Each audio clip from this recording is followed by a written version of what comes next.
तो जय हिंद, वंदे मातरम। प्यारे साथियों, बहुत बहुत स्वागत करता हूं आप सभी का अपने यूट्यूब चैनल में। दोस्तों, आज की वीडियो में हम भारत की जनगणना के बारे में पढ़ने वाले हैं और यकीन मानिए इस वीडियो को कंप्लीट देखने के बाद आपका जनगणना से रिलेटेड कोई भी क्वेश्चन गलत नहीं जाएगा, क्योंकि इसमें मैं आपको जनगणना बिल्कुल कंप्लीट कवर कराने वाला हूं और साथ में 2027 की जो जनगणना हुई है उसके भी क्वेश्चन इसी में मैं इंक्लूड करके आपको कवर कराने वाला हूं। अब किसी भी एग्ज़ाम की तैयारी कर रहे हैं, यदि जीके आता है तो जनगणना से रिलेटेड एक क्वेश्चन आपको एग्ज़ाम में देखने को मिलता है और इस वीडियो को कंप्लीट देख लेते हैं तो वो क्वेश्चन आपका गलत नहीं जाने वाला है, क्योंकि एक क्लास में मैं सब कुछ आपको ख़त्म करके देने वाला हूं जिसमें जनगणना पूरी आपकी ख़त्म हो जाएगी। तो वीडियो में लास्ट तक ज़रूर से बने रहिएगा। हो सकता है वीडियो थोड़ी सी लंबी हो, पर यकीन मानिए आपके सारे क्वेश्चन यहीं से सॉल्व हो जाने वाले हैं। तो चलिए वीडियो की शुरुआत करता हूं बिना किसी देरी के। लेकिन उससे पहले चैनल पर यदि आप नए हों तो चैनल को जरूर से सब्सक्राइब करके नोटिफिकेशन बेल को ऑल पर सेट कर लीजिएगा, जिससे दोस्तों नेक्स्ट वीडियो की नोटिफिकेशन आपको सबसे पहले मिल पाए। और वीडियो अगर आपको अच्छी लगे तो वीडियो को लाइक जरूर से कर दीजिएगा। चलिए आज के वीडियो की शुरुआत करते हैं और कंप्लीट जनगणना के क्वेश्चनों के थ्रू कवर करते हैं। ठीक है, पहला क्वेश्चन है यहाँ पर कि जनसंख्या का अध्ययन क्या कहलाता है। देखिए, ये क्वेश्चन मैं पहले भी कवर करा चुका हूँ, पर यकीन मानिए इस वीडियो में मैं आपको सब कुछ एकदम कंप्लीट कराने वाला हूँ। ठीक है, तो यहाँ पर पहला क्वेश्चन हमारा जनगणना से रिलेटेड क्या बनता है कि जनसंख्या का अध्ययन क्या कहलाता है। तो आपको याद रख लेना है कि जनसंख्या का अध्ययन क्या कहलाता है, डेमोग्राफी कहलाता है। ऑप्शन ए राइट आंसर होगा। ठीक है, चलिए नेक्स्ट है आप सभी का कि विश्व जनसंख्या दिवस किस तिथि को मनाया जाता है।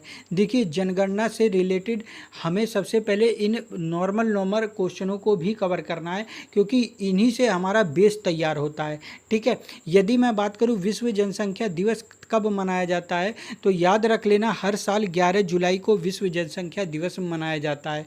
ठीक है, चलिए नेक्स्ट आप बताएंगे कि भारत में जनगणना कितने वर्षों के अंतराल पर करवाई जाती है। यदि थोड़ी बहुत आपको नॉलेज है तो क्वेश्चनों के आंसर बताते चलिएगा। ठीक है, यदि मैं बात करूं कि जनगणना कितने वर्षों के अंतराल पर कराई जाती है, हर 10 वर्ष बाद। कितने वर्ष बाद मेरे भाई? हर 10 वर्ष बाद जनगणना कराई जाती है। ठीक है, चलिए नेक्स्ट आप सभी बताएंगे कि भारत में जनगणना की शुरुआत 1872 में तत्कालीन ब्रिटिश वायसराय डैश के कार्यकाल में हुई थी। कौन सा राइट आंसर होगा? देखिए, ये कुछ क्वेश्चन मैं कवर करा चुका हूँ। जिसने मेरी फर्स्ट पार्टी वीडियो देखी है ये क्वेश्चन उसने देख लिए होंगे, लेकिन इसको आपको दोबारा भी देख लेना है, जिससे आपके क्वेश्चन के आंसर रिपीट हो जाएंगे और आपको अच्छी तरीके से लर्न भी हो जाएंगे। ठीक है, यदि मैं बात करूँ जनगणना की शुरुआत भारत में कब हुई थी, तो याद रख लेना 1872 ईस्वी में जनगणना की शुरुआत हुई थी। लेकिन ये नियमित रूप से जनगणना नहीं थी, केवल शुरुआत करी गई थी 1872 में। और उस समय दोस्तों वायसराय कौन थे? तो वायसराय लॉर्ड मेयो थे। ऑप्शन आपका बी राइट आंसर हो जाएगा। ठीक है, चलिए नेक्स्ट क्वेश्चन की तरफ। अगला बताएंगे, देश में संपूर्ण और नियमित जनगणना की शुरुआत कब हुई थी। देखिए, जो 1872 की जनगणना थी वो नियमित जनगणना नहीं थी, लेकिन ये वाली जो जनगणना है इसे कब कराया गया था? 1881 ईस्वी में कराया गया था। किसके द्वारा? लॉर्ड रिपन के द्वारा ये कराया गया था और ये नियमित जनगणना थी। इसके बाद दोस्तों हर 10 वर्ष बाद भारत में जनगणना शुरू हो गई थी। ठीक है, हर 10 वर्ष बाद जनगणना कराई जाती थी। चलिए नेक्स्ट क्वेश्चन है आप सभी का कि देश में संपूर्ण और नियमित जनगणना की शुरुआत 1881 में किसके काल में हुई है। अभी मैंने आप सभी को बताया कि 1881 ईस्वी में जनगणना की शुरुआत हुई थी। किसके काल में? लॉर्ड रिपन आपका राइट आंसर हो जाएगा, ऑप्शन सी। ठीक है, चलिए नेक्स्ट है आप सभी का कि किस वर्ष को जनसंख्या का महान विभाजक वर्ष के रूप में जाना जाता है। देखिए, महान विभाजक वर्ष क्या होता है? जब इससे पहले क्या होता था, भारत की जो जनसंख्या है कभी घटती थी कभी बढ़ जाती थी। लेकिन इस वर्ष के बाद भारत की जो जनसंख्या लगातार वृद्धि करने लगी, इसीलिए दोस्तों इसको महान विभाजक वर्ष के रूप में जाना जाता है। और राइट आंसर याद रखेंगे 1921। वेरी इंपॉर्टेंट क्वेश्चन है, नोट करके याद कर लीजिएगा, ठीक है। चलिए नेक्स्ट क्वेश्चन है आप सभी का कि किस वर्ष को जनसंख्या के लघु विभाजक के रूप में जाना जाता है। तो याद रख लीजिएगा, लघु विभाजक की बात कहें तो इस वर्ष के बाद भारत की जनसंख्या कभी घटी ही नहीं, ठीक है, लगातार कंटिन्यूसली बढ़ती रही। और अब मैं बात करूं कि जनसंख्या में भारत नंबर 1 पर आ चुका है, चीन को भी हम पीछे छोड़ चुके हैं, ठीक है। तो याद रखिएगा इस वर्ष के बाद, यानी आपका राइट आंसर ऑप्शन ए हो जाएगा। 1951 के बाद दोस्तों भारत की जनसंख्या लगातार वृद्धि करती रही और इसीलिए इसे लघु विभाजक वर्ष के रूप में जाना जाता है, ठीक है। चलिए नेक्स्ट है आप सभी का कि जनगणना निम्न में से किस अनुसूची के अंतर्गत आती है। देखिए आप सभी को पता होगा कि भारत के संविधान में कितनी अनुसूचियां हैं, 12 अनुसूचियां हैं। और इसी अनुसूची की एक अनुसूची है 7वीं, जिसके अंतर्गत दोस्तों आपको देखने को मिल जाएगी जनगणना, ठीक है। चलिए अगला क्वेश्चन है कि जनगणना निम्न में से किस अनुच्छेद के अंतर्गत आता है। तो जनगणना निम्न में से मेरे भाई याद रखिएगा ऑप्शन बी आपका राइट आंसर हो जाएगा, आर्टिकल 246 के अंतर्गत आता है। पिछली वीडियो में शायद मैंने गलत आपको बता दिया था, 343 बता दिया था, लेकिन आप इसको सही कर लेना है। आर्टिकल 246 के अंतर्गत हम जनगणना को पढ़ते हैं हमारे भारत के संविधान में, ठीक है। चलिए नेक्स्ट है आप सभी का कि जनगणना निम्न में से किस सूची का विषय है। देखिए अभी मैंने आपको बताया 7वीं अनुसूची में आता है जनगणना, और इसी अनुसूची में 3 सूचियाँ आती हैं। पहली कौन सी है, तो पहली है संघ सूची। इसमें क्या होता है, तो संघ सूची में दिए गए विषयों पर कौन कानून बनाता है, केंद्र सरकार, ठीक है। दूसरी होती है राज्य सूची।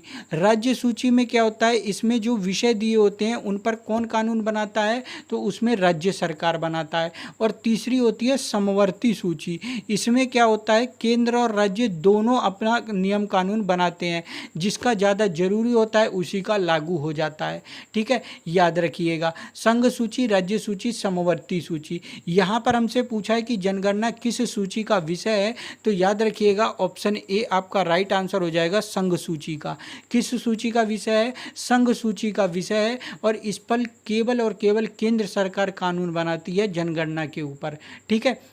जैसे मैं आपसे कहूं कि पुलिस विभाग किस सूची का विषय है, तो ये राज्य सूची का विषय है, इस पे राज्य सरकार कानून बनाती है, ठीक है, केवल और केवल दिल्ली पुलिस को छोड़कर, ठीक है। दिल्ली पुलिस किसके अंडर में काम करती है, सेंट्रल के अंडर में काम करती है, ठीक है। और उसके बाद जितनी भी जो पुलिस विभाग है वो सभी स्टेट के अंडर में काम करता है, यानी राज्य सूची का विषय है, ठीक है।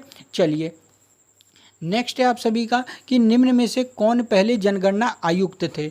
ये जनगणना आयुक्त क्या होता है, जैसे जनगणना जो कंडक्ट कराई जाती है कि इस राज्य में इतने लोग भेजे जाएंगे जनगणना करने के लिए, इस तरीके से जनगणना होगा और ये चीज़ें यूज़ करी जाएंगी और ये गलत चीज़ें ना होने पाएँ, किस तरीके से सूची तैयार करनी है, ये सारी चीज़ें कौन डिसाइड करता है, जनगणना आयुक्त डिसाइड करते हैं, ठीक है। और जब हमारी जो 1881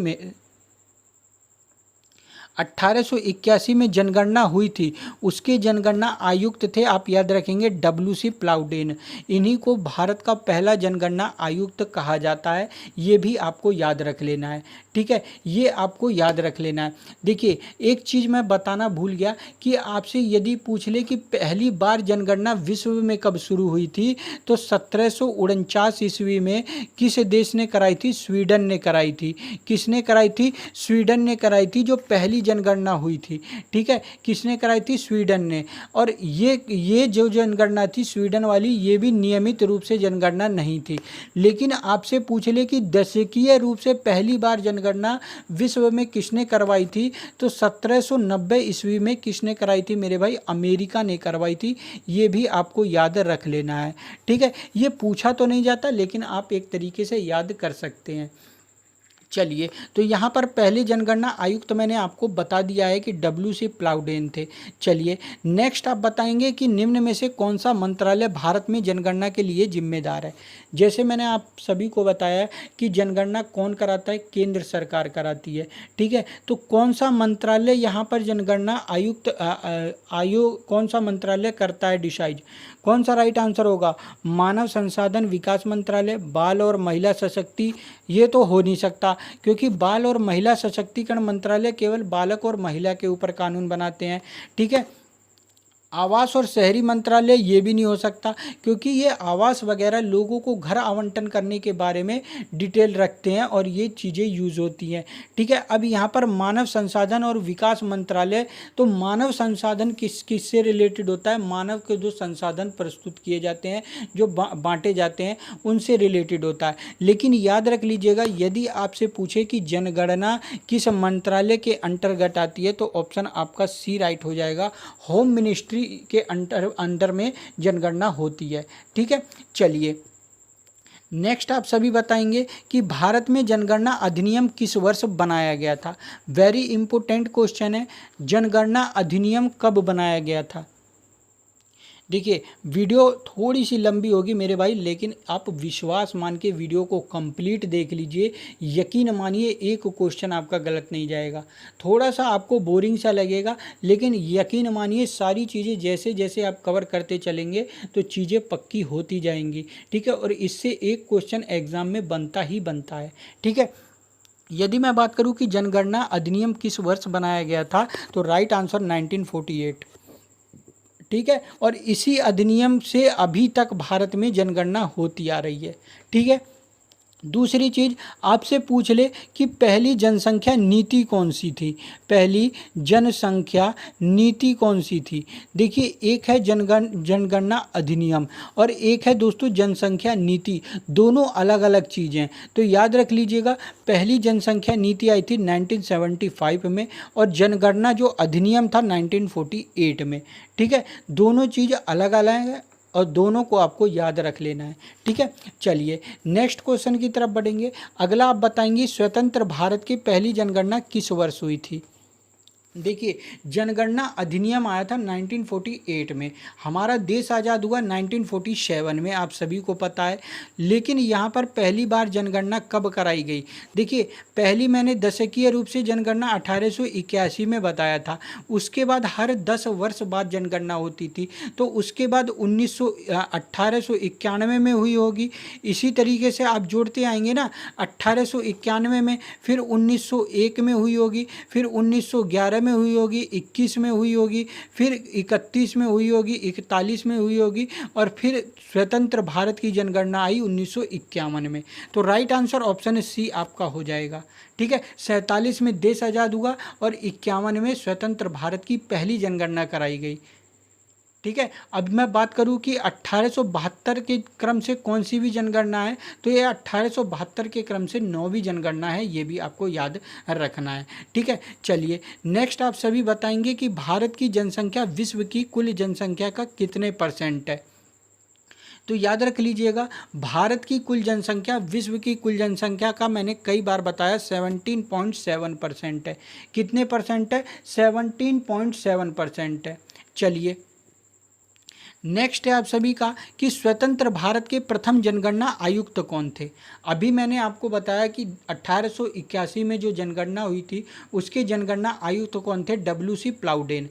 यहाँ पर हमसे पूछा है कि स्वतंत्र भारत की यानी 1951 में जो जनगणना हुई थी उसके जनगणना आयुक्त कौन थे, तो राइट आंसर आप याद रखेंगे R.A. गोपाला स्वामी। कौन थे मेरे भाई, R.A. गोपाला स्वामी, ये नाम इम्पोर्टेंट है, याद रखना। ठीक है, चलिए नेक्स्ट आप सभी बताएंगे कि 2011 की जनगणना के अनुसार भारत की कौन सी जनगणना थी। देखिए, यदि मैं बात करूं 2011 की जनगणना, यदि क्रम से देखी जाए तो वो 15वीं जनगणना है, ऑप्शन ए आपका राइट आंसर हो जाएगा। लेकिन क्वेश्चन में यदि पूछे कि 2011 की जनगणना स्वतंत्रता के बाद की कौन सी जनगणना है, ठीक है, क्वेश्चन में स्वतंत्रता दे तब आपको 7वीं सेलेक्ट करना है। यहाँ पर दोनों दिए गए थे, 15 भी दिया गया है 7 भी, लेकिन क्वेश्चन में स्वतंत्रता नहीं दिया गया है, इसलिए मैंने 15 को सेलेक्ट किया है। जब क्वेश्चन में स्वतंत्रता शब्द दे दे तो याद रख लेना स्वतंत्रता के बाद की ये 7वीं जनगणना है और 7वां आपको सेलेक्ट करना है। ठीक है, चलिए नेक्स्ट क्वेश्चन की तरफ। अगला बताएंगे 2011 में हुई जनगणना के जनगणना आयुक्त कौन थे। तो 2011 में जो जनगणना हुई थी उसके जनगणना आयुक्त थे सी चंद्रमौली जी। ऑप्शन आपका बी राइट हो जाएगा। ठीक है, चलिए नेक्स्ट है आप सभी का कि 2011 की जनगणना का आदर्श वाक्य क्या था। इम्पोर्टेंट है ना, आदर्श वाक्य आपको याद रहना चाहिए। आदर्श वाक्य था मेरे भाई, हमारी जनगणना हमारा भविष्य। ठीक है, चलिए नेक्स्ट आप सभी बताएंगे कि 2011 की जनगणना का शुभंकर क्या था। तो 2011 की जो जनगणना थी उसका शुभंकर है मेरे भाई प्रगणक शिक्षिका। बहुत इंपॉर्टेंट है, आपको याद रख लेना है। ठीक है, चलिए नेक्स्ट आप सभी बताएंगे 2011 की जनगणना कितने चरणों में हुई है। तो 2011 की जनगणना मेरे भाई याद रख लेना 2 चरणों में हुई है। पहली चरण में क्या हुआ था, हाउस लिस्टिंग करी गई थी, यानी घरों की गिनती हुई थी। और जो दूसरे नंबर पे थी, ये तो फर्स्ट थी, और जो सेकंड पे क्या हुआ था, सेकंड पे जनगणना करी गई थी। ठीक है, सेकंड पर लोगों की जनगणना हुई थी। ठीक है, तो ये दोनों चीज़ आप याद रखेंगे। कितने कितने चरणों में हुई थी, 2 चरणों में। आपसे एक और क्वेश्चन पूछता है कि 2011 की जो जनगणना थी इसमें कितने प्रश्न थे। तो प्रश्नों की संख्या आप याद रखेंगे 29। नोट कर लीजिएगा, ये भी एग्जाम में बन जाता है। ठीक है, चलिए नेक्स्ट क्वेश्चन की तरफ बढ़ें। अगला है कि 2011 की जनगणना के अनुसार भारत की कुल जनसंख्या कितनी थी। तो 2011 की जो जनगणना थी उसमें भारत की जनसंख्या लगभग 121 करोड़ थी। कितनी थी, 121 करोड़ थी 2011 की जनगणना के अनुसार। ठीक है, याद रखेंगे। अब इसमें से दोस्तों आप मान लीजिए 100% जनसंख्या है, इसमें से पुरुषों की कितनी थी। तो पुरुषों की थी 51.47% और महिलाओं की कितनी है। तो महिलाओं की आप याद रखेंगे 48.53%। ठीक है, तो ये महिलाओं की थी परसेंट और ये पुरुषों का परसेंट था इस 121 करोड़ में। ठीक है, चलिए नेक्स्ट की तरफ बढ़ेंगे। अगले क्वेश्चन का आंसर बताएंगे। 2011 जनगणना के अनुसार भारत की सर्वाधिक जनसंख्या वाला राज्य कौन सा है। सर्वाधिक जनसंख्या वाला राज्य कौन सा राइट आंसर होगा। 2011 की जनगणना के अनुसार सर्वाधिक जनसंख्या वाला राज्य आपका उत्तर प्रदेश आ जाता है। ठीक है, फर्स्ट नंबर पर यूपी है, सेकंड नंबर पर आपका महाराष्ट्र है और थर्ड नंबर पर आपका बिहार है। ये क्या है, ये तीनों क्रम से हैं, इनको आपको जरूर से याद रख लेना है। हो सकता है कि सर्वाधिक के बाद सेकंड नंबर का पूछ ले, सर्वाधिक के बाद थर्ड नंबर का पूछ ले। तो याद रख लेना फर्स्ट नंबर पर उत्तर प्रदेश, सेकंड नंबर पर महाराष्ट्र, थर्ड नंबर पर बिहार है सर्वाधिक जनसंख्या में। ठीक है, चलिए नेक्स्ट की बढ़ेंगे। अगले का आंसर आप बताएंगे 2011 की जनगणना के अनुसार किस राज्य की जनसंख्या सबसे न्यूनतम थी। तो किस राज्य की, तो याद रखेंगे सिक्किम की सबसे न्यूनतम थी। पहले नंबर पर आपका कौन सा आया है, पहले नंबर पर आया है सिक्किम। ठीक है, सेकंड नंबर पर कौन सा राज्य आया है, सेकंड नंबर पर आपका आया है मिजोरम। और थर्ड नंबर पर आपका आया है कौन सा मेरे भाई, तो थर्ड नंबर पर आपका आया है अरुणाचल प्रदेश। ठीक है, याद रखेंगे। चलिए अगला क्वेश्चन है आप सभी का कि 2011 की जनगणना के अनुसार सर्वाधिक दशकीय वृद्धि दर वाला राज्य कौन सा है। दशकीय वृद्धि मतलब इन 10 सालों में 2011 की जो जनगणना हुई है, इन 10 सालों में पिछली जो 10 साल थी उसमें सर्वाधिक वृद्धि किस राज्य में देखने को मिली है। तो राइट आंसर आप सभी मेरे भाई नोट करेंगे, यहाँ पर ऑप्शन ए आपका राइट हो जाएगा मेघालय। और इसमें कितनी वृद्धि हुई है, 27.9% वृद्धि हुई है, ये भी याद रखेंगे। ठीक है, चलिए नेक्स्ट है आप सभी का कि 2011 की जनगणना के अनुसार न्यूनतम दशकीय वृद्धि दर वाला राज्य कौन सा है। अभी मैंने सर्वाधिक वाला पढ़ा, ठीक है, न्यूनतम वाला आप सभी बताएंगे। तो राइट आंसर आप सभी नोट करेंगे मेरे भाई। न्यूनतम की बात करें नागालैंड, तो इसमें क्या हुआ, एक ऐसा राज्य जिसमें जनसंख्या बढ़ने के बजाय घटी। कितनी? 0.61%। ये भी आपको नोट कर लेना है, माइनस में हुई थी जनसंख्या। ठीक है दोस्तों, देखिए अभी हो सकता है कि आपको 2027 के जनगणना से भी क्वेश्चन देखने को मिले। ठीक है, तो वो भी आपके लिए इम्पोर्टेंट हो जाता है 2027 की जो जनगणना है। ठीक है, उसमें भी काफ़ी सारे क्वेश्चन है, किस तरीके से जनगणना हुई थी, उसका क्या बोलते हैं शुभंकर क्या था, कौन से एप्लीकेशन का यूज किया, किस तरीके से हुई, कितने चरणों में हुई, ऐसे क्वेश्चन भी 2027 की जो जनगणना हुई है उनसे बनते हैं। ठीक है, तो इस वीडियो में दोनों चीज़ें कंप्लीट कराने वाला हूँ, तो वीडियो में लास्ट तक जरूर से बने रहिएगा। ठीक है, चलिए नेक्स्ट की तरफ बढ़ेंगे। अगला बताएंगे 2011 की जनगणना के अनुसार भारत का कुल जनसंख्या घनत्व कितना था। देखिए जनसंख्या घनत्व किसको कहते हैं? जनसंख्या घनत्व कहते हैं एक वर्ग किलोमीटर में रहने वाले लोगों की संख्या। क्या? एक वर्ग किलोमीटर में रहने वाले लोगों की संख्या को हम क्या कहते हैं? जनसंख्या घनत्व कहते हैं। ठीक है, यदि मैं बात करूं कि भारत की कुल जनसंख्या घनत्व कितना था 2011 में, तो राइट आंसर याद रखेंगे 382 प्रति वर्ग किलोमीटर। कितना? यानी एक वर्ग किलोमीटर में 382 लोग रहते थे। चलिए नेक्स्ट आप बताएंगे कि 2011 की जनगणना के अनुसार सर्वाधिक जनसंख्या घनत्व वाला राज्य कौन सा है। तो सर्वाधिक जनसंख्या घनत्व वाला राज्य आप याद रखेंगे मेरे भाई, ऑप्शन आपका डी राइट हो जाएगा, बिहार।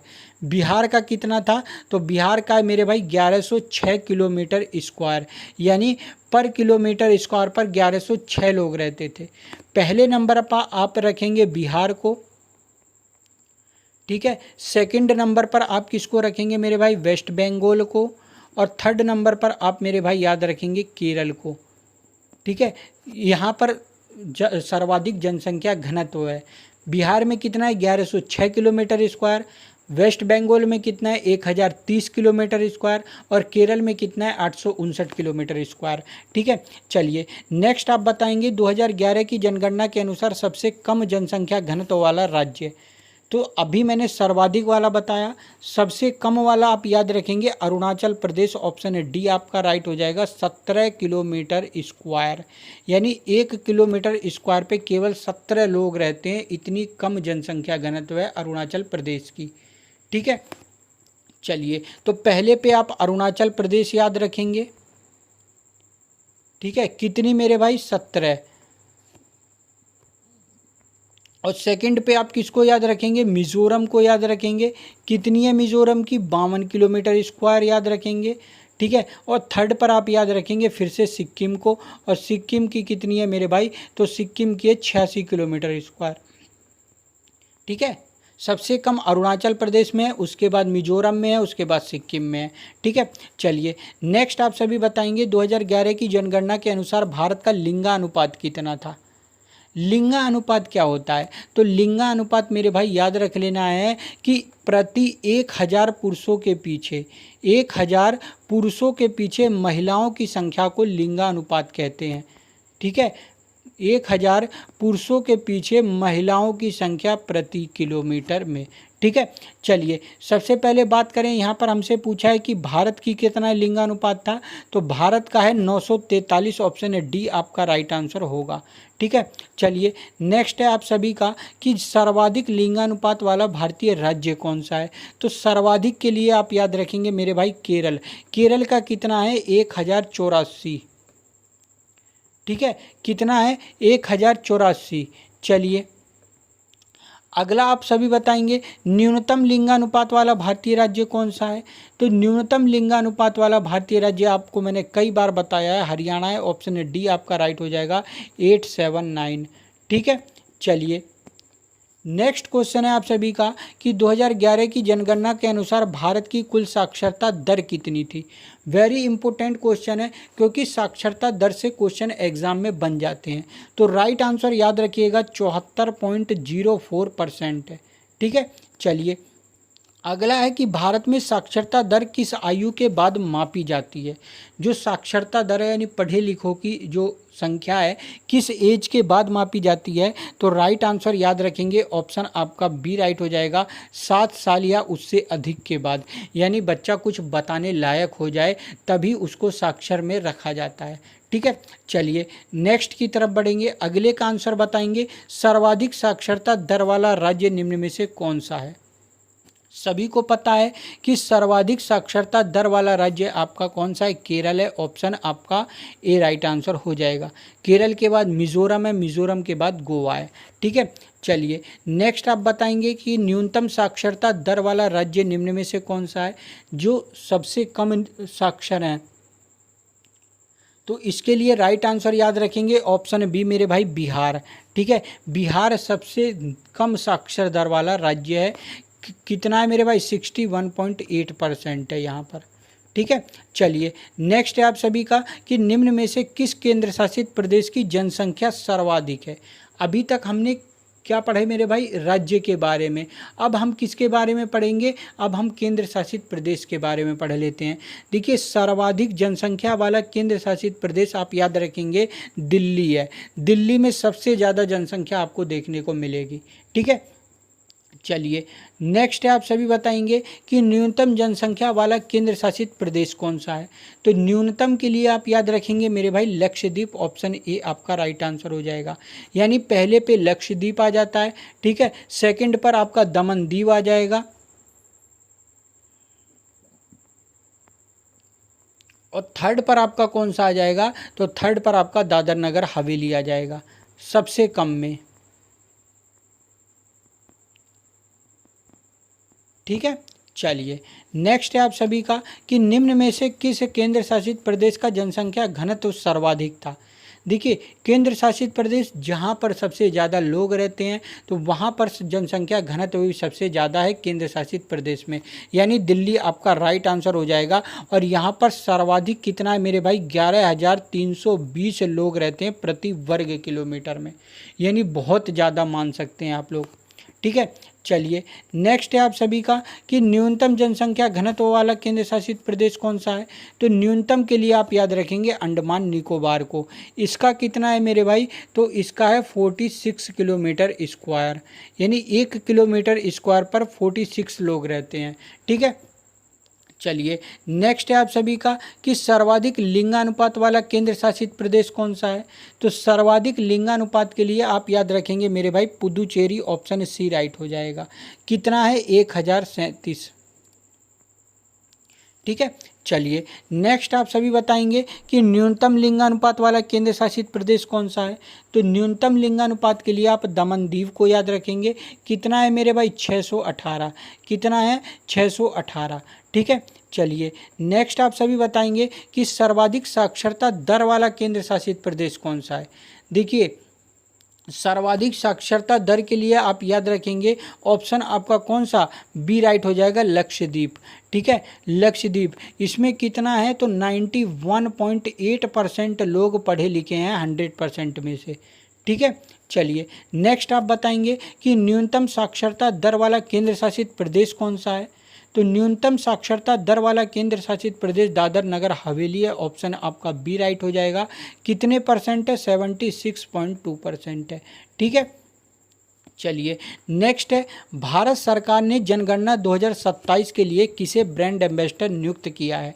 इम्पोर्टेंट क्वेश्चन है और 2027 की जनगणना से रिलेटेड क्वेश्चन यहाँ से स्टार्ट होते हैं और इनको जरूर से आपको देख लेना है। ठीक है, 2027 के लिए ब्रांड एम्बेसडर किसे नियुक्त किया गया था, तो याद रख लीजिएगा ऑप्शन बी आपका राइट हो जाएगा, सुदर्शन पटनायक को।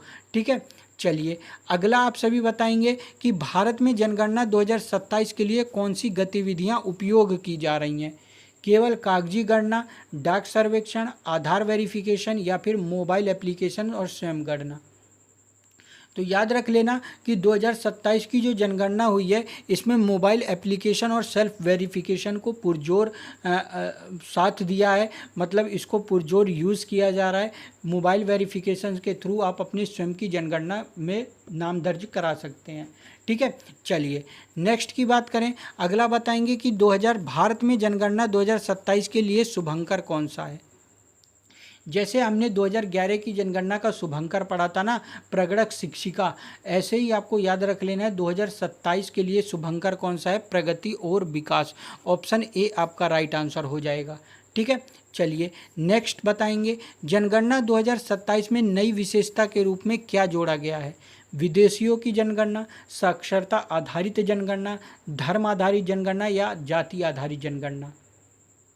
तो अब की जो नई विशेषता जोड़ी गई है मेरे भाई, ये जाति आधारित जनगणना है। ऑप्शन डी आपका राइट आंसर हो जाएगा।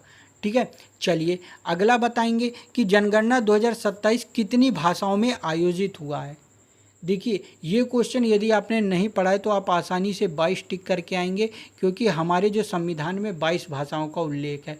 लेकिन आपको याद रख लेना है कि जनगणना 2027 16 भाषाओं में दोस्तों इसका आयोजन हुआ है केवल।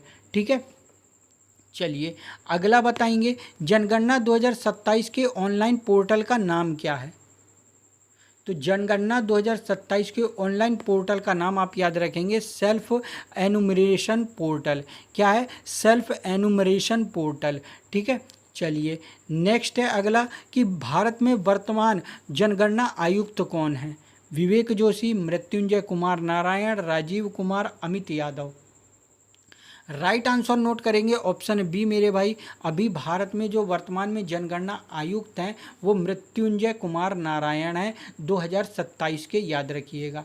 ठीक है, तो चलिए यहाँ पर आपका एक इम्पोर्टेंट टॉपिक ख़त्म होता है। आशा करता हूँ वीडियो अगर अच्छी लगी होगी तो आप सभी लाइक ज़रूर से करेंगे। चैनल पर यदि आप नए होंगे तो सब्सक्राइब जरूर से कर लीजिएगा। इसी तरीके की वीडियो चैनल पर मैं डेली लाता रहता हूँ। ठीक है, और वीडियो को शेयर जरूर से अपने दोस्तों में कर दीजिएगा। मिलूँगा इसी तरीके की नेक्स्ट वीडियो में, तब तक के लिए जय हिंद, वंदे मातरम साथियों।